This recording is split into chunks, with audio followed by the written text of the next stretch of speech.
The title of this book is The Fear of Death. Isaac G. Lee presents Why We Tend to Hate Each Other. After pondering on this topic for a long time, I realized that it is strange and even stupid to hate each other without fundamental, truthful reasons. There is no fundamental reason to hate each other, and somehow we understand that cooperation gives a better chance of survival than fighting against others. Fighting leads to total destruction and loss, even within families, communities, and internationally. However, consider how rivals amplify our fear. The word rival originally came from the Latin word rivus, meaning person using the same stream as another.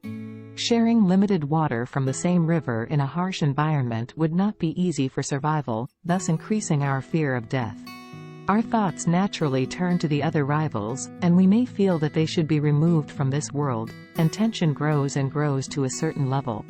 Throughout human history, reasons have been created many times that lead us to fight for resources to sustain our lives. Between 264 and 146 BC, there were a series of fierce wars between the Roman Republic and ancient Carthage for hegemony in the Mediterranean area. The well-known Roman senator Cato the Elder said, "Carthage should be destroyed." As we know well, the simple reason why Cato said, Carthage should be destroyed, was because Carthage posed the biggest threat to Roman survival, and they couldn't trust them.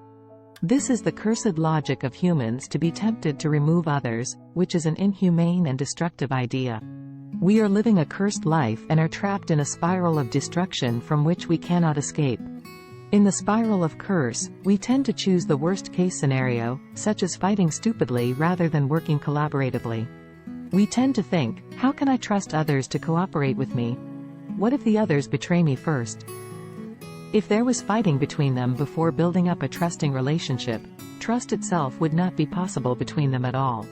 The trauma of fighting through experience continues to agitate and lead us to attack each other and betray first instinctively, because the fear of death drives and controls us to implement fighting, battles, and wars irrationally in order to increase our chances of survival, even if it means resorting to violence. As humans, our lives are very limited in harsh environments and are vulnerable to harm. So, we tend to always be alert to others with a special survival sense. When we are threatened with danger in life, we tend to automatically hate each other regardless of who they are, including very close relationships such as husband and wife, father and son, mother and daughter, and the relationships between siblings and close friends. I have witnessed many tragic incidents that have occurred between such lovely relationships, including fathers and sons. Whenever I see those incidents, my heart is deeply broken, and I feel deep compassion for them. Then, I question what could be the real reason for the hatred between humans that causes us to fight, destroy, and bring unhappiness. The root reason for hating each other starts with the instinctive feeling of escaping from the fear of death. The cause of hate comes from trying to reduce the fear of death. If parents try to discipline their children, even though it may be for educational purposes and out of love, children will still feel hate toward their parents because their bodies feel the fear of death. Even if the person is a father, there are no exceptions to this formula. Once a person feels any hostile feeling towards them, the sense of hatred starts naturally to protect themselves from the risk of death. In such cases, a father may become the enemy of his son. If I were to bring examples from human history, I could cite numerous stories of events. Therefore, when using physical retribution, we need to use it cautiously. Otherwise, the person will receive it back in greater measure than what was exerted upon them, no matter how deep and genuine the loving heart may be. In the end, the relationship will be shattered into broken pieces, and it will result in tragedy. For instance, in Chinese history, there were numerous examples of queens or wives killing their husbands, kings murdering their wives, and even father kings killing their sons in China, Russia, and South Korea. Conversely, there were cases where sons drove out their father kings, uncles killed nephew kings, and brothers killed each other to take over the king's position. Fundamentally, as humans, we should respect these basic relationships. However, once the fear of death drives a person to do something to survive in harsh situations, most people cannot break free from the curse of the fear of death. This is a sad story for all of mankind. The reality of this world runs differently from what we ought to do and want to do according to moral standards. In old Asian wisdom, it is said that power cannot be shared by others, even between father and sons. Power is compared to a sword. Whoever holds it can potentially harm others, especially political opponents, regardless of their relationship. That is why people around the king often fight against each other, between husband and wife, father and son, and even brothers. Those around the king instinctively feel the amplified fear of death.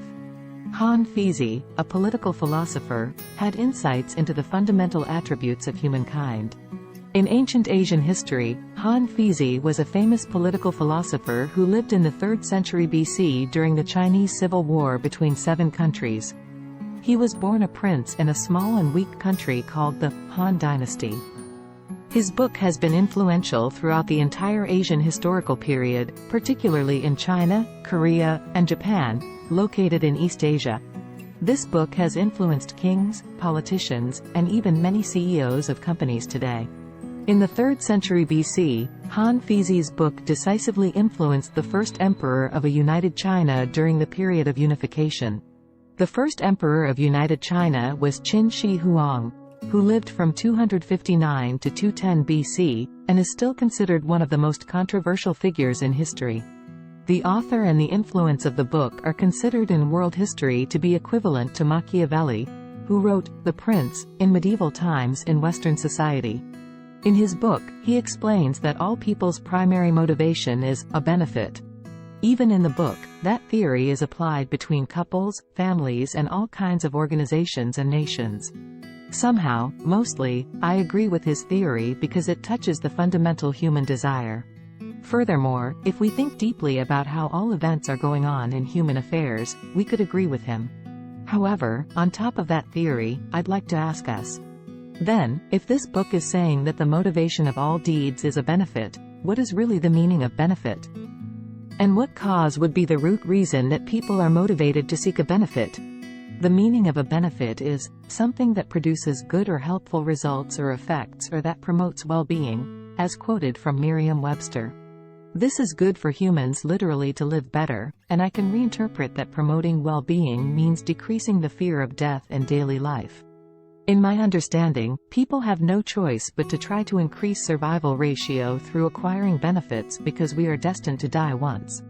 Fundamentally speaking, we are trying to escape from the fear of death through having benefits. However, if we are not able to acquire the benefit, fear will increase in our minds and will start to paralyze our conscience. This increases panic, dread, and the result is that it drives us to commit many irrational crimes toward each other to get out of the fear of death. So, to solve all the irrational crimes, I want to say to all mankind, we are not dying today, don't do stupid things. In my understanding, all our efforts to get benefits are deeply and directly relevant to act escaping out of the fear of death.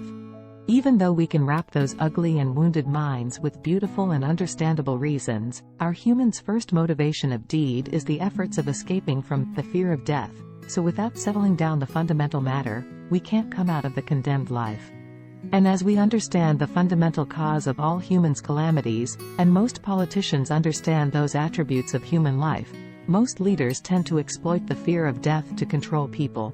Ironically, those who are trying to escape from the reality of the fear of death are trying to exploit others' fear of death to reduce their own fear of death. In my view, all mankind is so deeply sick from the fear of death. I understand and believe that this is the fundamental reason to hate each other without reasons and absolute truth to fight against each other.